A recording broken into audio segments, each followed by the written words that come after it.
church family, today is World Mental Health Awareness Day. You may or may not be struggling with mental health yourself. You may know someone who is, but we as a church really wanted to join in the conversation today about mental health, to raise awareness and to just have a good old chat about it, about issues that may be happening due to things that are going on in the world at the moment, whether you've suffered before with mental health, whether this is something that's kind of new to you.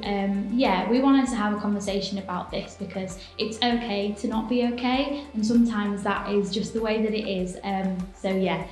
We also just wanted to let you know that during this filming we are social distancing. It may not look like it too much on the camera, but we are absolutely social distancing and doing everything to abide by the guidelines that have been given to us. But it is great to be able to be back in the church building, to be able to film this, we really hope that you can engage with this and that you may learn something new. You may have things that you really feel better about, knowing that this is, a conversation a lot of people are having. So without further ado, I want to introduce you to the two people that are going to really be engaging in this conversation today. And you may recognise them, you may not, depending on whether you are part of our church family or not. So firstly, we have Phil. Hi, Phil. Hi, Leah. Phil is the pastor of Smallthorne Community Church, but he is also a GP. And he has over 30 years of experience in that field. So we figured it would be really great to have him on board, not only as our pastor, but also from a medical point of view as well. We figured that was a bit of a double whammy, a bit of a win-win, if you ask me. We've also got Mandy, formerly known as Mum to me. Mandy has had experience within the mental health field for over 5 years, and she's currently working at Leeds Mind as a support worker, which both the charity and her job role is to support those that are struggling with mental health difficulties, ranging from a wide variety. So it's really great to have you both here. So thank you for Pleasure. being here. You're welcome. We're really pleased that we're able to do this. And as part of this conversation, we want to ask these two some questions as well. So we're going to go into that now, and we'll start the conversation. Okay. So the first question, obviously, we can't really avoid the massive thing that is going on in the world at the moment, which is obviously coronavirus, the global pandemic that has affected all of us. But obviously, the global pandemic itself has massively affected people's mental health. How do you think that it's affected them? I think it's been really significant. I don't know what you think, Mandy. Definitely, yeah. Definitely. I think people who have got things like anxiety and everything, or depression and lots of other things, it's just been heightened. You can see it, in your family, in your work colleagues, and then obviously for me, the patients, and for you, your clients. Yeah, definitely. It's affecting everybody, as we all know, and definitely people who haven't necessarily had mental health problems before are realising that they're a little bit more stressed, a little bit more anxious, and people are frightened of the future and everything. And some people coped okay first time round. Some people struggle, but going into what seems like a second period of this, and with the winter coming, people are really not looking forward to it, are really struggling. And I think one of the first things about coping is to recognise that it's tough. Yeah, definitely, yeah. Definitely. Good. Yeah, I guess that kind of leads on to the second question is, once, mental health isn't always, if your mental health is bad, it's not a great place to really be in. The second question, how important is it to, speak out, keep talking about mental health generally, to have that conversation, but also for people who are struggling, like how important is it to ask for help and, reach out? Yeah, I mean, I would say at the moment it's almost to the level where everybody's struggling. You hardly meet anybody that's absolutely okay with this. Everybody's struggling. So I think the first thing is this is normal. And one of the next things to do is to admit it, that you're struggling, and find people that you feel safe with, that you can open up to, and just to talk, not all the time, but some of the time, just to say how you feel, because you opening up may give them permission to say, yeah, I'm struggling as well. Yeah, definitely. I find that, I personally used to find it really difficult to speak if I was struggling mentally anyway.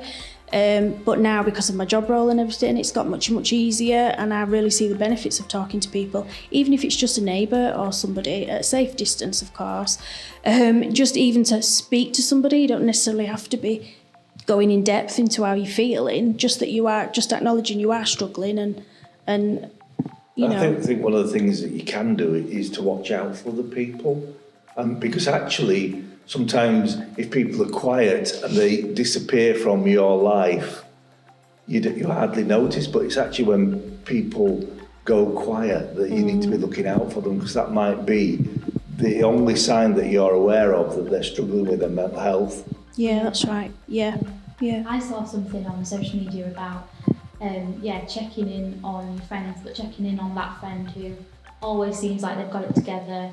You know, the loud, bubbly, active friend who's always the big character in a room. It's checking on those people, because you just never know what's going on behind closed doors. So I think, and people that have never known what it's like to be anxious or to be low or to be unhappy, if they get like that, they haven't got the coping skills, because it's alien to them. It's new. And so I actually agree with that, yeah. Okay, so the next question. Are there any good coping mechanisms that you know of, and especially for those that are feeling anxious? So any type of activity you think would help, or forms of self-care, or anything? So Mandy, this must be your area of expertise. This is what you isn't it? Yeah, there is an awful lot online actually that's out there. Obviously, I would recommend the Leeds Mind website, amongst others. And we have a lot of online, and other agencies similar will have a lot of online programs or workshops. We have courses, workshops and groups that anybody can just refer to and attend. But actually, to be honest, that personally, I always find distraction works. So distraction is where you find something to occupy your mind a little bit, so that even if it gives you a break of even just 5 minutes, it might not feel like it's much of a break of your mind going over and over things, but it will create just that little break for you in that, and that is just so helpful. So things like colouring, of course, I love anything creative, so and it's so good for you on all levels, but it's true, a lot of people are really into colouring, into journaling and writing things down. That's super popular anyway at the minute. But it's not great always, but I watch TV. So I can switch off to, just watch TV and crash a little bit, sit on the sofa, get comfy, watch TV. So that is why I watch TV. So I need prescribed TV. Yeah, but there's a fine line. Yeah. And obviously when people are stressed, particularly when they're anxious, it's actually a hormonal thing, so that the stress hormones really wind you up and make you feel horrible. And so also things that are active are great. So exercise is good if you like that sort of thing. I was just going to say, for a lot of people, not for me, but it does work, doesn't it? Yeah, definitely. Just getting outside in nature really helps as well. I just read just this week that gardening has been proven to chill people out. Yeah, definitely. That is insane. I could not think of anything worse than gardening, but I know so many of my friends over the past 6 months have been like, I've just been out in the garden, I've just been just tidying up and pottering and planting plants. So yeah, it's so good for all you. ages. Believe it or not, there's a study, Salford University have just done a study where they went around inner city Salford and gave people plants and trees and checked them against a match group, and the people that were actually growing things over this summer have been much more relaxed. And Wow. and it's amazing, isn't it? It's so just, true. But there's people. It's recommended that if you're working from home, that you buy yourself a plant or two. I know plants are super popular now anyway, but put it on your desk, because just even a quick glance away from your screen or your work and look at a plant is supposed to just bring a teeny bit of relaxation as well. You can guess what's on my desk right now, can't you? Plant. Absolutely, and if you are working from home, You know, you've got to think about your work environment. So it's not good to have your work invading all your life. Yeah. So you know, so can you set up a little office somewhere where you don't chill? And all those sort of things are really important. And it is important to stay connected with other people. And that can be really difficult at the moment. Yeah. It's just odd, isn't it? Yeah. You know, there's only so many Zooms you can. you know, by the time I've sometimes done 5 for work and the 6th one's church, you're not feeling in the best mood for talking because Don't they call it zoomed out? You can get zoomed out, or is that just me? Zoomed out, too much zooming. But yeah, for anxiety, like breathing techniques, of course there's all kinds of mindfulness and breathing techniques online that you can try. But for me, because I forget things very easily, if I just remember, if I'm feeling a bit like things are a bit too much, I'll just try and remember to breathe into the count of 3 and breathe out to the count of 3, because that is super simple, which works for me. Simple things work. And I can remember to do that when I need to do it. And again, it doesn't always feel like it helps you straight away, but it does calm your body down a little bit, which then calms your mind a little bit. So the next question, asking for help can be hard for so many people. This could be because of pride, anxiety, fear of rejection or embarrassment or anything along those lines. We know that it's not the case, but it's way easier said than done. It's very easy for us to sit there and be like, just talk to someone, but it's not always that straightforward. So what would you say to those people who are struggling and worried and nervous about speaking out? I think it's really important to find the way that you can actually let somebody know that you're struggling. Yeah. Whether that's your best friend or somebody at work that you really trust, or sometimes, you know, there are these online tools. If you really can't talk to somebody, you can engage with those. Mm-hmm. It's better that somebody else knows how you're feeling, and that is really the hardest thing, which is starting and to owning up, and particularly if you're feeling low and anxious, you really are often withdrawn into your shell, and you're struggling to communicate with the outside world, but it's really important.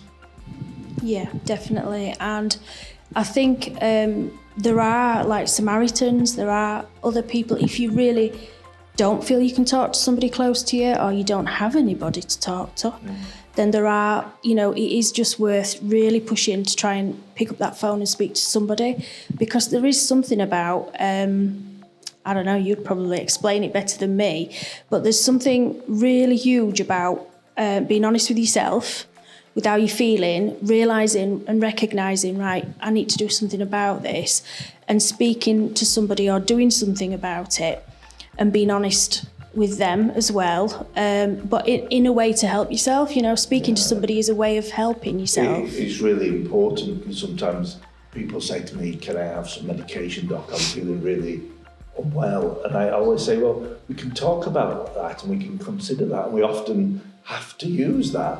But actually, it's not a panacea. It's not something that works like magic. You've got to talk as well, and you've sometimes got to change how you're behaving. And you've got to use some of those things we've talked about earlier. Because it's part of a package. There's a lot of value in just speaking, saying something in there and talking to somebody, saying something out loud about how you're feeling and everything. It sort of releases it, gets it out there, doesn't it? I don't really know how to explain that, but that's some important. Some people are reluctant to take that step, and they say, doc, just give me the pills. And I say, well, we can give you the pills, but I really want you to try the other things, because they're as powerful. You know, and it is really important to get it out there. It's doing something and taking action alongside other things. And if you're struggling, there's lots of help that you can get. And at the end, we'll pop some stuff at the bottom, some numbers, some contacts, and they're available. And some of them will be local help, and some of them will be national help. So there's just one final question, and for many people that there is obviously this assumption that Christians don't suffer with mental health, or they can't suffer with mental health because there's this perception that Christians have a perfect life. But obviously we know that's not the case, and obviously a lot of Christians around the world suffer with various different mental health issues. So what would you say to any Christians who may be watching, who are suffering with mental health issues? I think really strongly, don't believe that's a lie. Yeah. They really trap you. And one of the things that I feel most blessed about is that I've got medical background as well as being a church minister, because there's more times than not I need both together. Yeah. And we're so grateful that we've got faith, that we've got a church family, that we've got hope for a future. But we're ordinary, normal people, and we suffer the stuff that other people suffer from.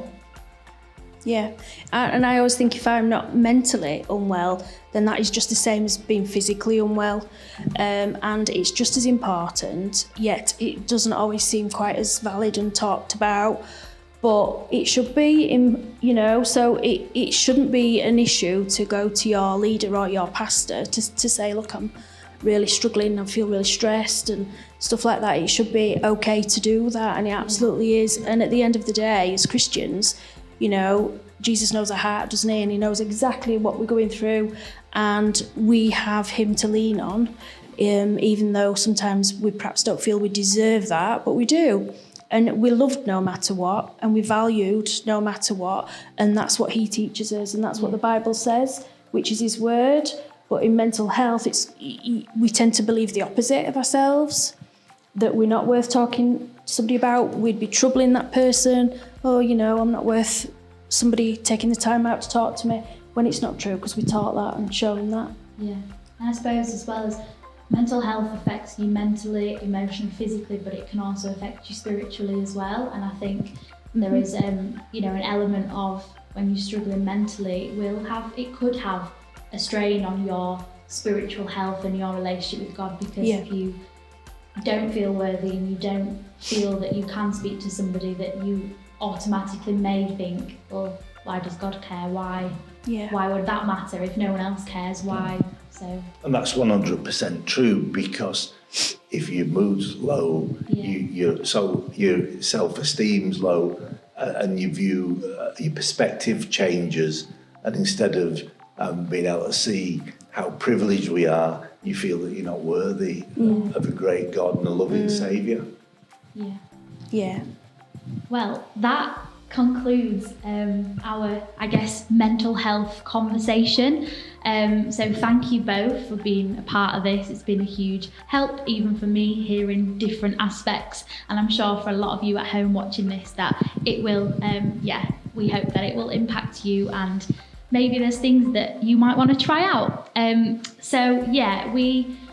We just want to let you know that in the description box we will put down some links and some contact details to a variety of different services that are offered nationally and also locally as well. And don't forget as well, please get in contact with us at inquiries@smallthorn.org, and somebody will be able to reach out to you and chat with you and be able to help if you really need it. I'm just going to read a verse to you, and then we're going to close in prayer. And so in John 14:27 it says, I am leaving you with a gift, peace of mind and heart, and the peace I give is a gift the world cannot give, so don't be troubled or afraid. Although that is easier said than done sometimes, and we know that it's not always a quick fix situation, we just want to pray over anyone who might be watching this that is struggling, or anyone that you know who is struggling that's close to you. We just want to pray and lift them up in prayer, because we believe that this peace that is talked about in the Bible is a supernatural peace, that we believe that that's something that God gives us. So we just want to pray, and then we'll close. So let's just pray together. God, I thank you for the opportunity that we've had just to gather together, not only in your house, but as a collective group, to talk about a topic that's so often avoided and so often misunderstood. And God, I just thank you that this peace you talk about in your word is a supernatural peace that only you can give. And I just pray for anyone right now who might be watching, who are struggling, or who know of anyone that is struggling around them and they're not sure how to approach the subject or to raise a concern. God, I just pray right now that you not only give the peace of mind and heart to that one that's struggling, God, that you will also extend that peace to the people around those people who are supporting the ones that are struggling. God, I thank you that you love us no matter what, that we are valued by you, that we are your children, and that you care for us very deeply, God. And I just thank you for this opportunity just to not only share your word and your love with other people, but to also, remind people that it's okay to not be okay. God, I just pray right now that people will remember just to fix their eyes on you, to keep focused and to rely on you when they really just feel like their feet are stumbling beneath them. Yeah, God, I just pray. And we ask that you just bless those and you heal those hearts that may be struggling right now. In Jesus' name, amen.